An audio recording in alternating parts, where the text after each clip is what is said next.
Breaking news చూస్తున్నాం. పాకిస్తాన్ ముక్కలు ముక్కలుగా మారబోతుందా? 4 కానీ 5 కానీ పార్ట్స్గా, అంటే డిఫరెంట్ కంట్రీస్గా మారబోతుందా? సో దీనికైతే చాలా ఆన్సర్స్ ఇప్పుడు దీన్ని సజెస్ట్ చేస్తున్నాయి, సపోర్ట్ చేస్తున్నాయి. ఇప్పుడు రీసెంట్ టైమ్స్లో మనం చూస్తే మన డిఫెన్స్ మినిస్టర్ రాజ్నాథ్ సింగ్ ఆయన కూడా ఒక స్టేట్మెంట్ ఇచ్చారు. ఇటు సింధీ కమ్యూనిటీకి సంబంధించిన వాళ్ళని కలిసినప్పుడు ఆయన వాళ్ళతో మాట్లాడుతూ ఖచ్చితంగా పాకిస్తాన్లో ఉన్న సింధ్ ప్రాంతం కూడా భారత్లో కలవబోతుంది, ఖచ్చితంగా మర్జ్ అవ్వబోతుంది. దానికోసం మనం యుద్ధాలు చేయాల్సిన అవసరం లేదు, మనం ఏదో చేయాల్సిన అవసరం లేదు. అసంతృప్తితోని ఆల్రెడీ అక్కడ సింధులో ఉన్న ప్రజలందరూ అసంతృప్తితోనే ఉన్నారు. ఖచ్చితంగా వాళ్ళే తిరుగుబాటు చేస్తారు, వచ్చి భారత్లో కలుస్తారు. 1970s నుంచి ఇప్పటిదాకా సింధ్ అంటే ఎక్కువ శాతం హిందూసు, అలాగే సింధీ కమ్యూనిటీకి సంబంధించిన వాళ్ళు వీళ్ళందరూ ఈ సింధ్ ప్రాంతంలో ఉన్నారు. వీళ్ళు మొత్తం మీద ఇండియాలో ఎప్పటికైనా కలుస్తారు, మనం దానికోసం ఏం చేయాల్సిన అవసరం లేదని సెన్సేషనల్ కామెంట్స్ ఇటు రాజ్నాథ్ సింగ్ చేశారు. ఆయన చేసిన ఈ కామెంట్స్ తర్వాత ఇటు పాకిస్తాన్లో కూడా ఒక్కసారిగా ఆ సింధ్ దేశ్ అని ఒక మూమెంట్ గతంలో ఏదైతే 1970sలో స్టార్ట్ అయిందో అది మళ్ళీ రియాక్టివేట్ అయింది ఆయన స్టేట్మెంట్తో. ఒకసారి మన డిఫెన్స్ మినిస్టర్ రాజ్నాథ్ సింగ్ ఆయన ఏం మాట్లాడారో ఒక్కసారి ఆయన మాటల్లోనే వినే ప్రయత్నం చేద్దాం. आज सिंध की भूमि, मेरे बहनों भाइयों, यह भारत का हिस्सा भले ही न हो, लेकिन सभ्यतागत रूप से सिंध हमेशा भारत का हिस्सा रहेगा. और जहां तक जमीन की बात है तो बॉर्डर्स तो बदल सकते हैं, क्या पता कल को सिंध भारत में फिर से वापस आ जाए. आज सिंध की भूमि, मेरे बहनों भाइयों, यह भारत का हिस्सा भले ही न हो, लेकिन सभ्यतागत रूप से सिंध हमेशा भारत का हिस्सा रहेगा. और जहां तक जमीन की बात है तो बॉर्डर्स तो बदल सकते हैं, क्या पता कल को सिंध भारत में फिर से वापस आए. రైట్, సింధ్ ప్రాంతం ప్రస్తుతానికి ఇండియాలో లేదు కావచ్చు, కానీ ఎప్పటికైనా బార్డర్ అనేది మారొచ్చు కదా. అలాగే సింధ్ ప్రాంతానికి సంబంధించిన ప్రజలకి ఇండియాలో ఉన్న ప్రజలకి కస్టమ్స్, కల్చర్ ఇవన్నీ కూడా సిమిలారిటీస్ ఉన్నాయి కదా. సో ఖచ్చితంగా ఎప్పటికైనా ఈ బార్డర్లో ఉండే రేఖలు, బార్డర్ లైన్స్ మారొచ్చు. సో సింధ్ భారత్లో కలవచ్చు అన్న ఒక స్టేట్మెంట్ ఇచ్చారు. సో దానికి మనం ఒక్కసారి అసలు పాకిస్తాన్ ఎన్ని ముక్కలు అవ్వబోతుంది, ఎందుకు అన్ని ముక్కలు అవ్వబోతుంది అనేది కూడా ఒక్కసారి మనం తెలుసుకునే ప్రయత్నం చేద్దాం. మొదటగా మనం చూస్తే ఇటు బలోచిస్తాన్ పాకిస్తాన్ మొత్తంలో అన్నిటికంటే ఎక్కువ పెద్ద ప్రాంతం అని చెప్పొచ్చు, కానీ తక్కువ ప్రజలు ఉంటారు అక్కడ. పాపులేషన్ చాలా తక్కువ మంది నివసిస్తారు. కానీ ఇక్కడ రిసోర్సెస్ పరంగా మనం చూస్తే ఇక్కడ natural gas, oil and gas ఇలాంటి మంచి రిసోర్సెస్ ఉన్నాయి. ఆ రిసోర్సెస్ అన్నిటినీ సెంట్రల్ గవర్నమెంట్ పాకిస్తాన్ వాడేసుకుంటుంది, కానీ వాళ్ళకు మాత్రం దానికి సంబంధించి ఆ రెవెన్యూని ఇక్కడ స్పెండ్ చేయట్లేదు. ఇక్కడ ఇన్ఫ్రాస్ట్రక్చరు, హాస్పిటల్స్ అలాంటి ఏమి స్పెండ్ చేయక ఉంటున్నారు. సో మొత్తానికి బలోచిస్తాన్ ప్రజలు మనందరికీ తెలుసు, గతంలో కూడా Balochistan liberation army BLA Pakistan మొత్తంలో ఎక్కువ స్ట్రెంగ్త్ ఉన్న ఒక మూవ్మెంటు, ఒక ప్రొటెస్ట్ చేస్తున్న ఒక ఆర్మీ అని చెప్పుకోవచ్చు బలోచిస్తాన్ లిబరేషన్ ఆర్మీ. వాళ్ళు చాలా యాక్టివ్గా పనిచేస్తారు. మనం గతంలో కూడా చూసాం, ఒక ట్రైన్ని హైజాక్ చేశారు. ట్రైన్ని హైజాక్ చేసి వాళ్ళ దాంట్లో పాకిస్తాన్ ఆర్మీకి సంబంధించిన వాళ్ళని చంపేయడం జరిగింది. సో అదంతా ఇక్కడ బలోచిస్తాన్లోనే జరిగింది. సో ఈ బలోచిస్తాన్ ప్రాంతాన్ని కేంద్ర ప్రభుత్వం పట్టించుకోవట్లేదు. అండ్ ఈ బలోచ్కి సంబంధించిన వాళ్ళందరూ కూడా మాకు సపరేట్గా ఒక కంట్రీ కావాలి అని వాళ్ళు కూడా ఒక మూవ్మెంట్ని ఎప్పటి నుంచో రన్ చేస్తున్నారు. సో మొత్తం మీద ఇది బలోచిస్తాన్ తర్వాత నెక్స్ట్ మనం చూస్తే ఇటు ఖైబర్ పఖ్తూన్ఖ్వా మనం ఒక్కసారి చూస్తే ఇక్కడ పష్తూన్స్ ఎక్కువ మంది ఉంటారు. పష్తూన్స్ అనంటే ఇటు పష్తూన్స్ ఎక్కువ మంది ఆఫ్ఘనిస్తాన్కి సంబంధించిన వాళ్ళు.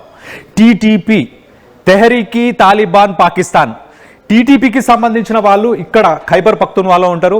వీళ్ళందరూ ఇక్కడ చాలా గ్రామాలని ఇప్పుడు TTP డైరెక్ట్గానే రూల్ చేస్తుంది. అంటే కొన్ని గ్రామాలని ఇటు పాకిస్తాన్ ఆర్మీ, పాకిస్తాన్ పోలీస్కి సంబంధం లేకుండా వీళ్ళే రూల్ చేస్తున్నారు. వీళ్ళు సాఫ్ట్గా అక్కడ పవర్ని వీళ్ళు తీసుకోవాలని ప్రయత్నం చేస్తున్నారు. ఇంకొకటి ఏంటంటే, లేదంటే వీళ్ళందరినీ ఆఫ్ఘనిస్తాన్లో కలపమని, ఆ గ్రామాలని ఆఫ్ఘనిస్తాన్లో కలపమని వాళ్ళు కోరుతున్నారు. సో ఇది ఖైబర్ పఖ్తూన్ఖ్వాకి సంబంధించి ఇక్కడ ఎక్కువ శాతం TTP అలాగే ఆఫ్ఘనిస్తాన్స్ బార్డర్ నుంచి వచ్చి ఆఫ్ఘనిస్తాన్స్ ఉంటారు. సో దీని తర్వాత మనం ఒక్కసారి చూస్తే గిల్గిట్ బల్తిస్తాన్ అలాగే మనం పాకిస్తాన్ ఆక్యుపైడ్ కాశ్మీర్ అనుకోవచ్చు. ఇది ఒక రకంగా మన మ్యాప్లో చూడండి కాశ్మీర్కి సంబంధించిన ఈ మ్యాప్ ఇదంతా కాశ్మీరే, కానీ దీన్ని పాకిస్తాన్కి సంబంధించిన కొన్ని గ్రూప్స్ ఆక్యుపై చేశాయి కాబట్టి మనం దీన్ని పాకిస్తాన్ ఆక్యుపైడ్ కాశ్మీర్ అని అనుకుంటాం. ఇక్కడ ఎక్కువ శాతం ప్రజలు ఎవరైతే ఉన్నారో వాళ్ళందరూ ఇప్పుడు పాకిస్తాన్ గవర్నమెంట్ మీద చాలా కోపంగా ఉన్నారు. ఎప్పటి నుంచో ఈ పాకిస్తాన్ ఆక్యుపైడ్కి సంబంధించిన కాశ్మీరీస్ అందరూ కూడా వాళ్ళని పట్టించుకోవట్లేదు. అండ్ ఇరు దేశాలను పోలుస్తాయి అంటే ఇప్పుడు ఇండిపెండెన్స్ మనకు స్వాతంత్రం వచ్చిన తర్వాత ఇప్పటిదాకా చూసుకుంటే కనుక ఇటు ఇండియా డెవలప్మెంటు అటు పాకిస్తాన్కి సంబంధించిన డెవలప్మెంటు ఈ రెండింటిని వాళ్ళు గమనిస్తూనే ఉన్నారు ఎప్పటి నుంచో. గమనించి ఇప్పుడు ప్రస్తుతానికి అక్కడ ఆల్రెడీ ప్రొటెస్ట్లు గతంలో కూడా మనం చూసాం, వాళ్ళని ఇబ్బంది పెట్టడం, ఎయిర్ స్ట్రైక్స్ చేయడం. ఖైబర్ పఖ్తూన్ఖ్వా లాంటి ఏరియాస్లో ఎక్కువ శాతం ఎయిర్ స్ట్రైక్స్ చేశారు. ఎయిర్ స్ట్రైక్స్ చేసి అక్కడ టెర్రరిస్టులు ఉన్నారు, భారత్కి సంబంధించిన టెర్రరిస్టులు ఉన్నారు, లేకపోతే ఇటు తాలిబాన్స్ ఉన్నారు అని చెప్పేసి అక్కడ వాళ్ళ ప్రజల మీదనే చేయడం జరిగింది. సో ఈ పాకిస్తాన్ ఆక్యుపైడ్ కాశ్మీర్కి సంబంధించిన చీఫ్ మినిస్టర్స్ అక్కడ ఉన్న వాళ్ళందరూ కూడా చాలా వ్యతిరేకతని చూపిస్తున్నారు. ఇటు ఖచ్చితంగా మమ్మల్ని భారత్లో కలపాలని వీళ్ళే డిమాండ్ చేస్తారు రానున్న రోజుల్లో. ఇటు డిఫెన్స్ మినిస్టర్ రాజ్నాథ్ సింగ్ చెప్పేది కూడా అదే. అక్కడనే రెబెలియన్ పుడుతుంది, అక్కడే వ్యతిరేకత వస్తుంది, వాళ్ళే భారత్లో కలవాలని అనుకుంటారు, దానికోసం మనం యుద్ధాలు చేయాల్సిన అవసరం లేదని చెప్పి.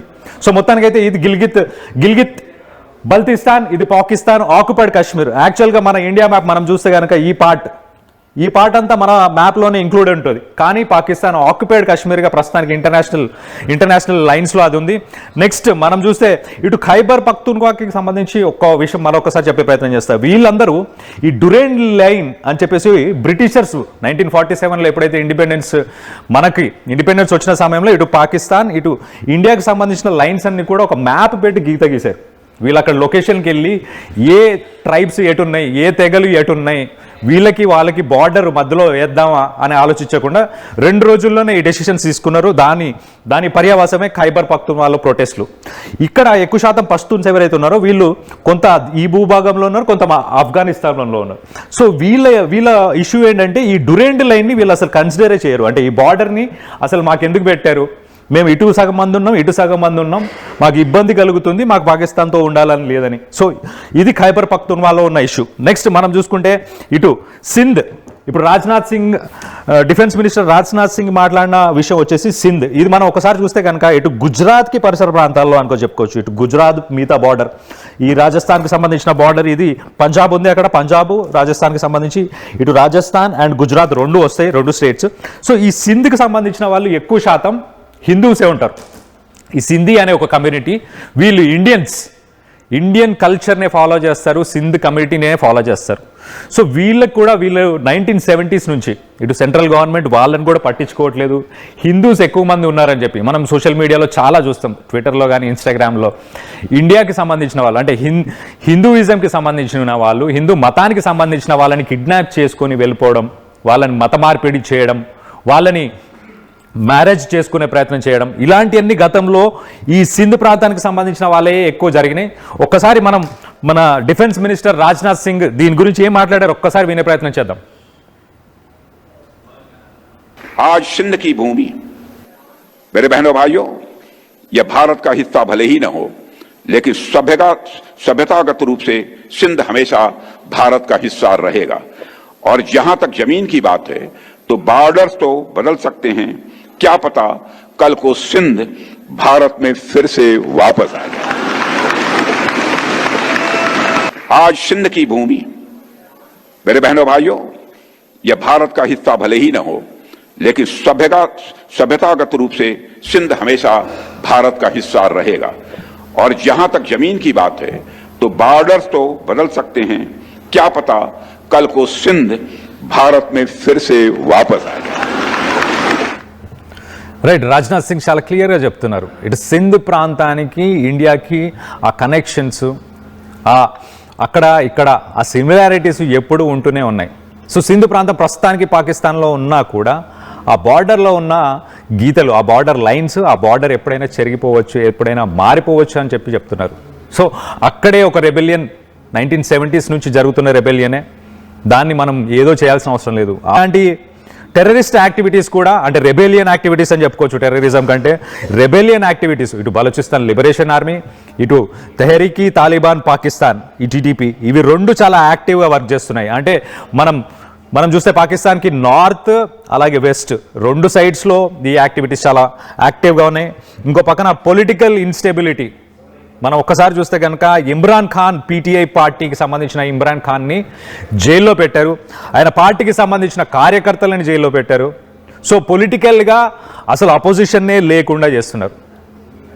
అసలు పాకిస్తాన్ లాంటి దేశంలో అసలు డెమోక్రసీ అనేది లేదని చెప్పుకోవచ్చు. ఒక రకంగా కంట్రీ మొత్తాన్ని రూల్ చేసేది డిఫెన్స్కి సంబంధించిన కల్నల్స్, కమాండర్స్, జనరల్స్. ఇటు వీళ్ళే కంట్రీని మొత్తం రన్ చేస్తుంటారు. మినిస్టర్స్ కాదు, అక్కడ ఉండే డెమోక్రటిక్ రిప్రజెంటేటివ్స్ కాదు, వాళ్ళు కాకుండా ఆర్మీకి సంబంధించిన వాళ్ళే రన్ చేస్తుంటారు. కాబట్టి మొత్తం మీద ఈ పొలిటికల్ ఇన్స్టెబిలిటీ వల్ల కూడా ప్రస్తుతానికి ఇబ్బంది పడుతుంది. ప్రావిన్సెస్ అన్నీ చాలా ఓపెన్గా ఫైట్ చేస్తున్నాయి పాకిస్తాన్ నుంచి విడిపోవాలని. ఇటు మనం చూస్తే ఖైబర్ పఖ్తూన్ఖ్వా కానీ, గిల్గిత్ బల్తిస్తాన్ కావచ్చు, అలాగే పంజాబ్, అలాగే సింధ్, అలాగే బలూచిస్తాన్.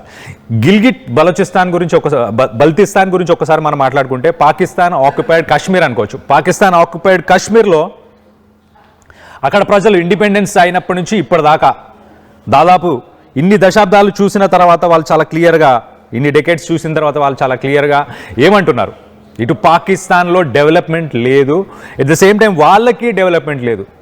వాళ్ళు చాలా దూరంగా ఉంటారు. ఇటు క్యాపిటల్ ఇస్లామాబాద్ నుంచి కావచ్చు, చాలా మన కాశ్మీర్లో ఉన్న టెరైన్ ఉంటుంది, కొండ ప్రాంతం అని చెప్పుకోవచ్చు. ఇప్పుడు టెర్రరిస్ట్ యాక్టివిటీస్ ఎస్పెషల్లీ జైష్ ఈ మొహమ్మద్, అలాగే అల్ ఖైదా, ఇలాంటి గ్రూప్స్ అన్నీ కూడా వాళ్ళ స్థావరాలని మనం ఆపరేషన్ సింధూర్లో పేల్చేసిన తర్వాత వాటన్నిటిని కూడా ఖైబర్ పఖ్తూన్ఖ్వాకి షిఫ్ట్ చేసే ప్లాన్లోనే ఉన్నారు. ఇటు పాకిస్తాన్ ఆక్యుపైడ్ కాశ్మీర్కి షిఫ్ట్ చేసే ప్లాన్లో ఉన్నారు. సో మొత్తం మీద ఈ ఏరియాస్లో ఒక రకంగా రెసిస్టెన్స్ అయితే స్టార్ట్ అయింది, రెబెలియన్ అయితే స్టార్ట్ అయింది. ఖచ్చితంగా పాకిస్తాన్ ఒక 3 కానీ 4 భాగాలు అయ్యే అవకాశం ఉన్నట్టు చాలా క్లియర్గా తెలుస్తుంది.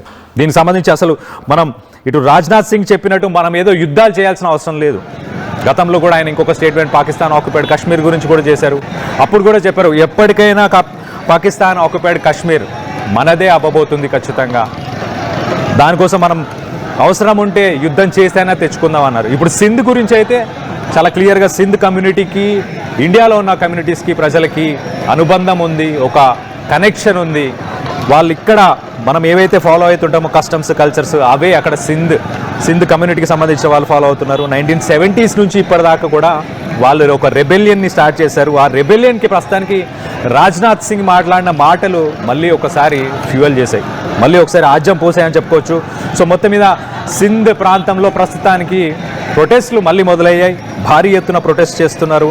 ఖచ్చితంగా ఇండియాలో మమ్మల్ని కలపాలి, మాకు పాకిస్తాన్ గవర్నమెంట్ వద్దు, మాకు పాకిస్తాన్ ప్రభుత్వం వద్దు, పాకిస్తాన్ దేశంలో మేము ఉండాలనుకోవట్లేదని చెప్పుకొస్తున్నారు. సో దానికి సంబంధించి ఒక్కసారి మనం ఆ విజువల్స్ అలాగే రాజ్నాథ్ సింగ్ మాట్లాడిన ఆయన మాటల్ని కూడా వినే ప్రయత్నం చేద్దాం.